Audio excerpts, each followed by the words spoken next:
You're listening to Dispatch Radio, sponsored by theglobaldispatch.com. Okay, welcome back to Dispatch Radio.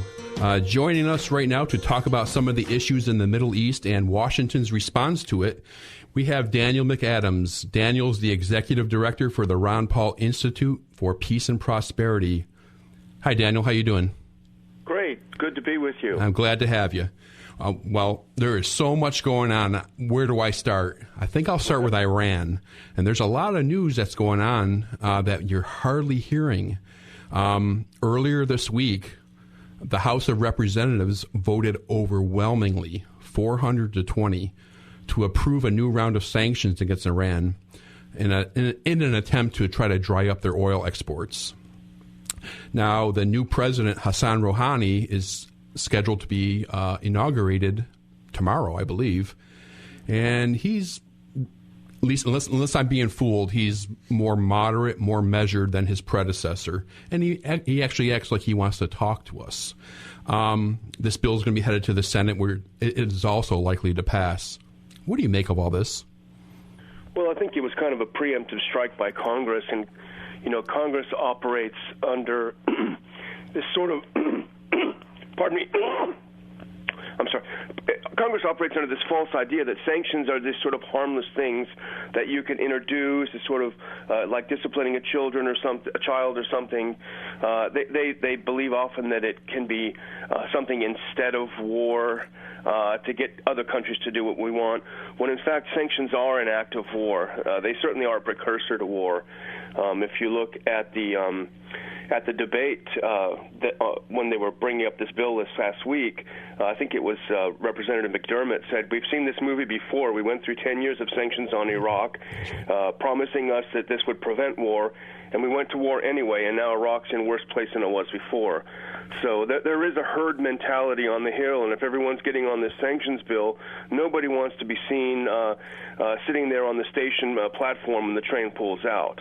So that's the problem. So am I fooled, Daniel? Is Rouhani not more moderate, not more measured?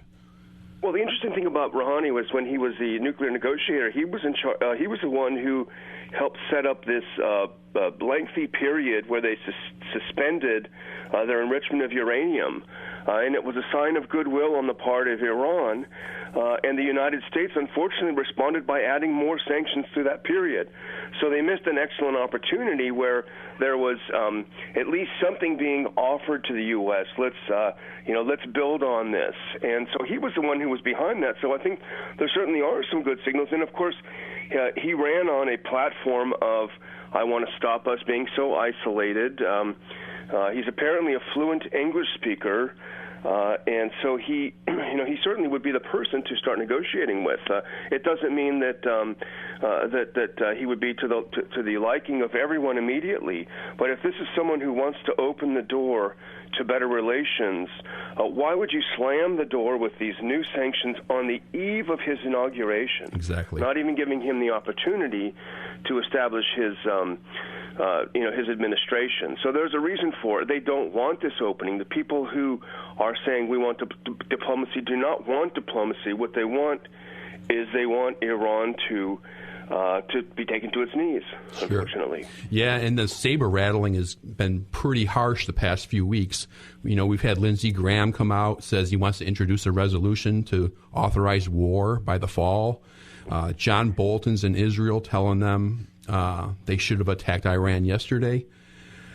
Well, he's sort of, Rouhani, in a way, is the neocons' worst nightmare because, they had been saying if we could only get a moderate in, if we could only get someone more moderate in, we have to get rid of Ahmadinejad.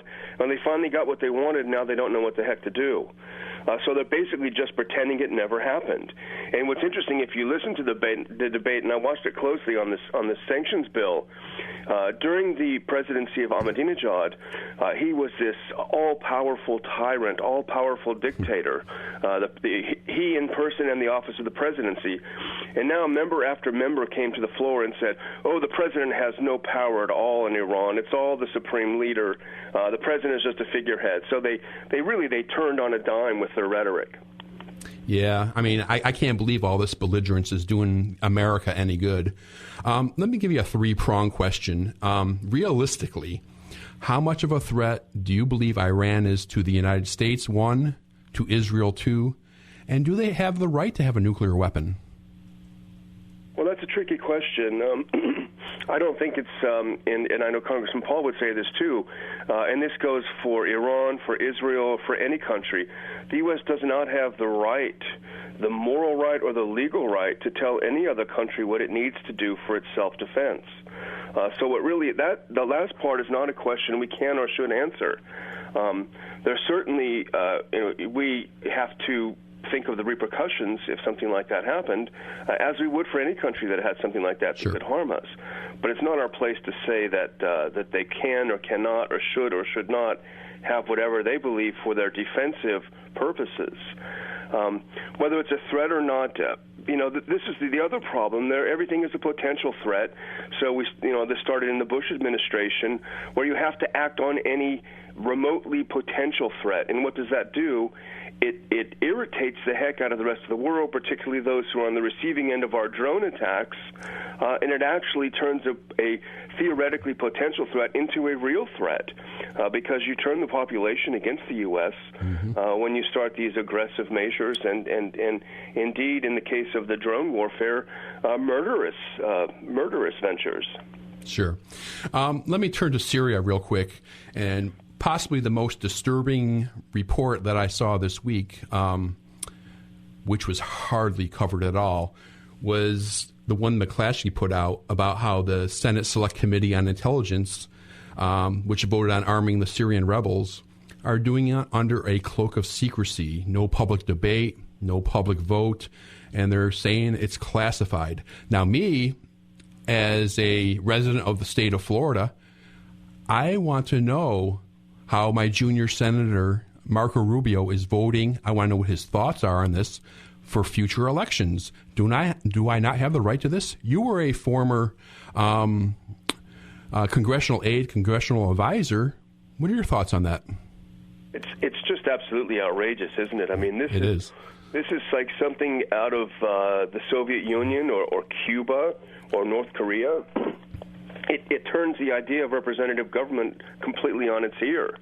But unfortunately, this is the culture in Washington, where everything that can be classified is being classified.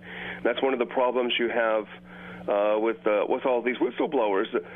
Some of the things that they have brought out, for example, some of the Manning stuff was not particularly sensitive. But since everything is classified, it creates a very chilling effect. Absolutely. Yeah. As a matter of fact, my co-host Brandon Jones here, he contacted Rubio's office to get a statement from them, and they've yet to respond. And one more quick question concerning Syria. All right. As far as sending weapons to Syria, the rebels, let's see, they're kidnapping the Kurds. They're attracting fighters from all over the region. They're brutal. They're executing Syrian troops. Even Vladimir Putin called them cannibals. Can we even vet them to even make a decision to do something like this? Well, there is no vetting process. I saw the other week that basically the vetting process was a handshake. Yeah. Okay, here's your weapons. But I think the U.S. is in an even deeper bind than that, because the group that they were planning on arming, the Free Syrian Army, that is essentially the Muslim Brotherhood's branch in Syria, and that's specifically the group that the U.S. has backed a coup against in Egypt. So the Muslim Brotherhood in Syria is now on the outs with the U.S., or certainly at the very least, the U.S. has just overturned them in Egypt and now is backing them in Syria.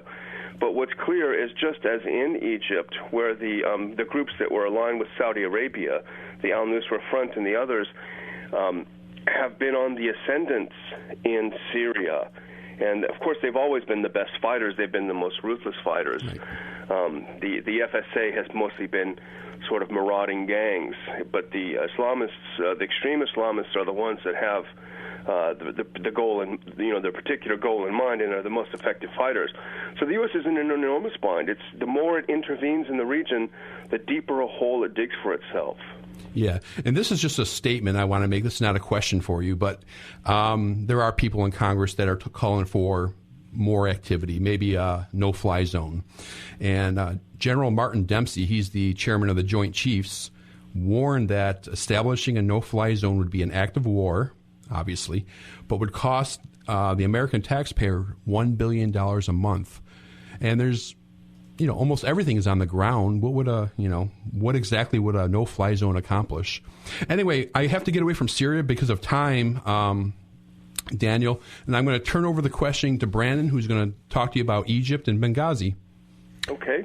All right, we're going to let me save Benghazi. Let me go to Egypt first. What is the difference, in your opinion, between the Mubarak regime and the Morsi regime? The difference between the Mubarak and the Morsi regime, I think the Morsi regime was an interim regime, wasn't it? Well, what was interesting is you saw the people who took to the streets, the April 6th movement, the Kafaya movement, to oust Mubarak. These are the young liberals who had mostly been trained in the United States starting in about 2005. They were trained in these so-called color revolutions.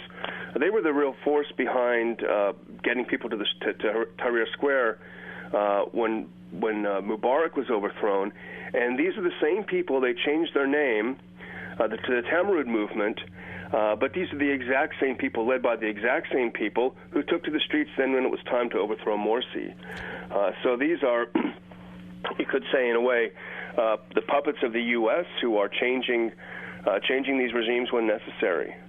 So you have now in Egypt, sort of like, I like to say, like you had in Romania in 1989, where Iliescu and his gang decided that Ceausescu was more of a liability, and if they were going to maintain the power that they had during his regime, they had to get rid of him. So they had to kill the village to save the village, and I think that's about where we are in Egypt right now. So as we assess Egypt, we obviously they added Mubarak, and they go ahead and they have at least some semblance of a democratic vote. They vote for the Muslim Brotherhood.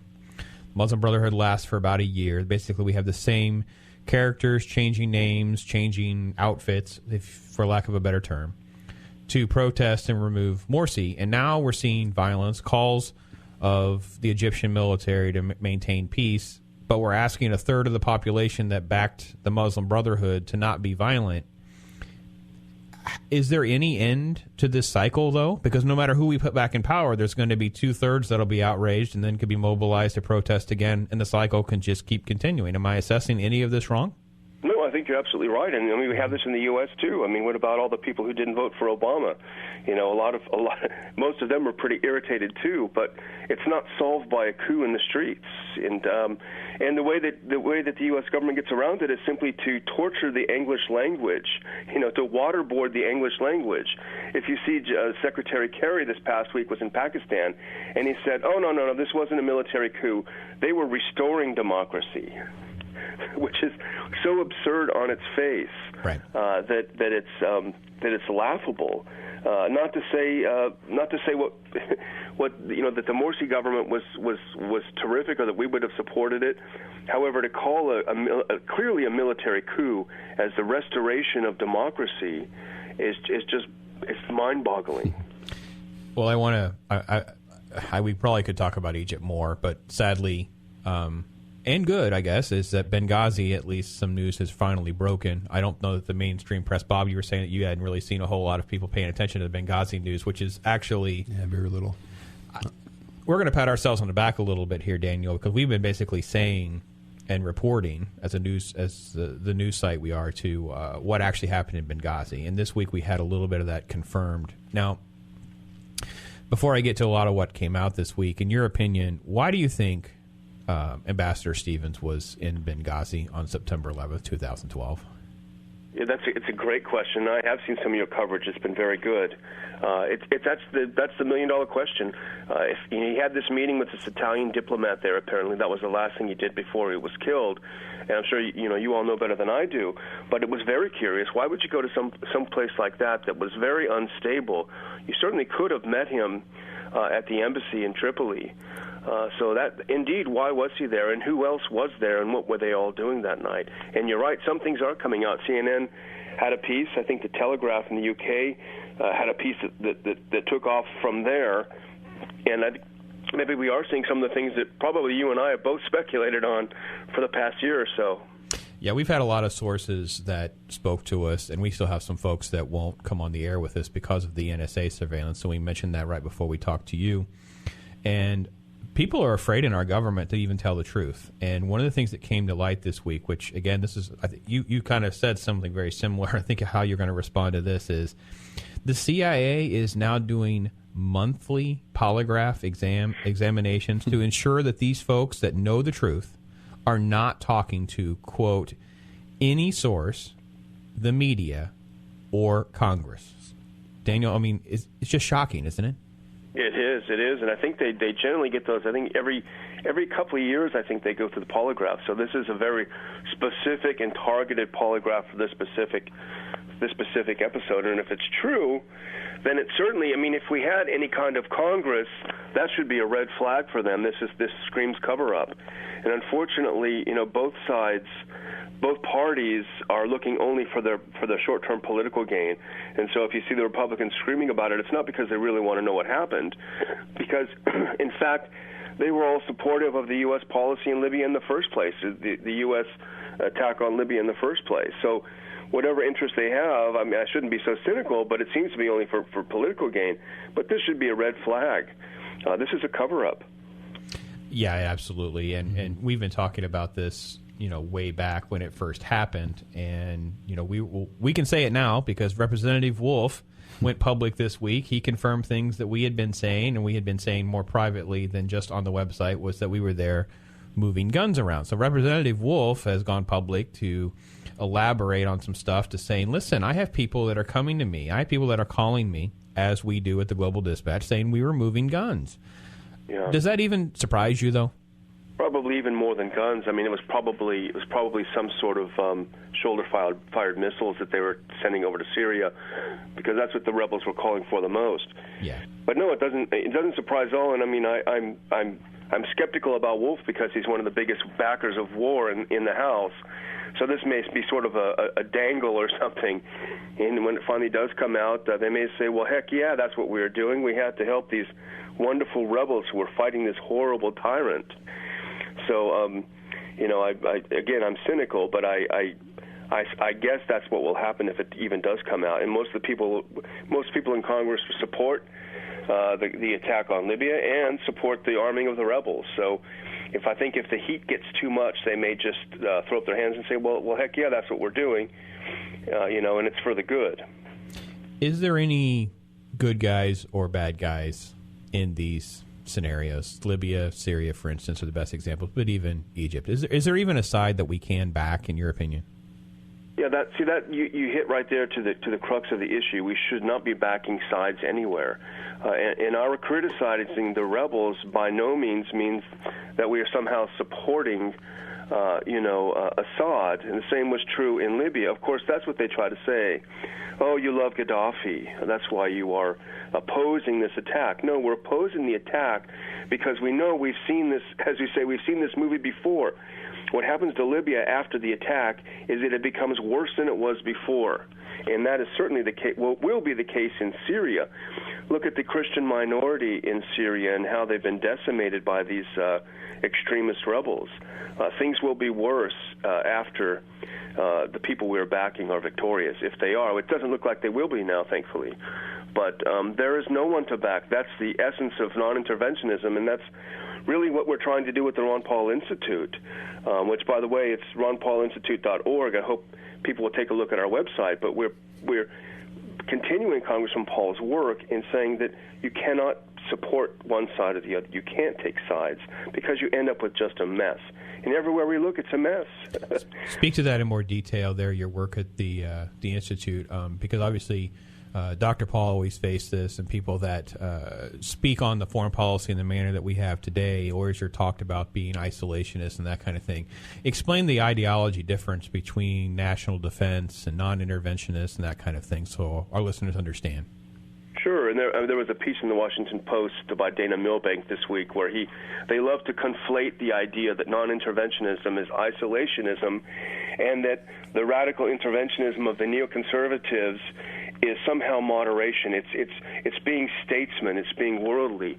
When the opposite is the case, and Congressman Paul has argued for years that really it's the neocons and their extreme interventionism that are the isolationists, because they isolate the U.S. from the rest of the world by going around the world telling everyone what kinds of government they should have and subverting this regime or that regime. We isolate ourselves. The non-interventionist position is that the U.S. government should not be engaged in these kinds of activities.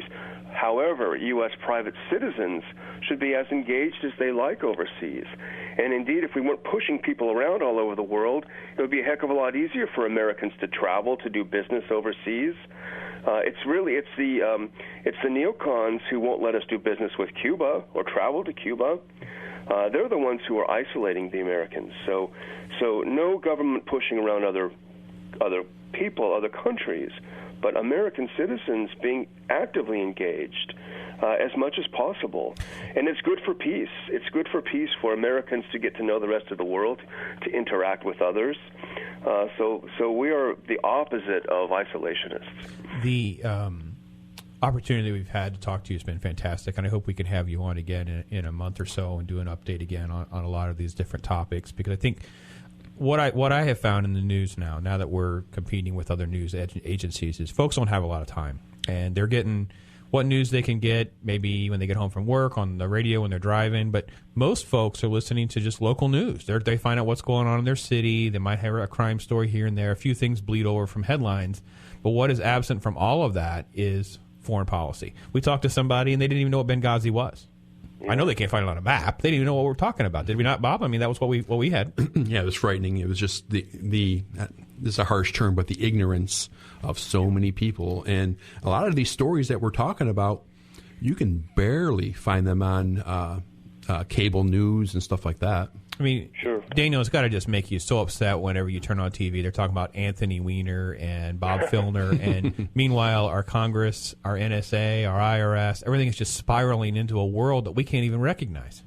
Yeah, it's turning into idiocracy. Idiocracy. There you go. That's one of our favorites. Daniel, I tell you what, we appreciate so much your time and your expertise. The Ron Paul Institute for Peace and Prosperity, we'll have links on our site there, on the radio show and all of our posts. Thank you again for your time. We'll talk to you soon. Thanks, Daniel. Thanks so much. Take care. Bye. All right, I want to...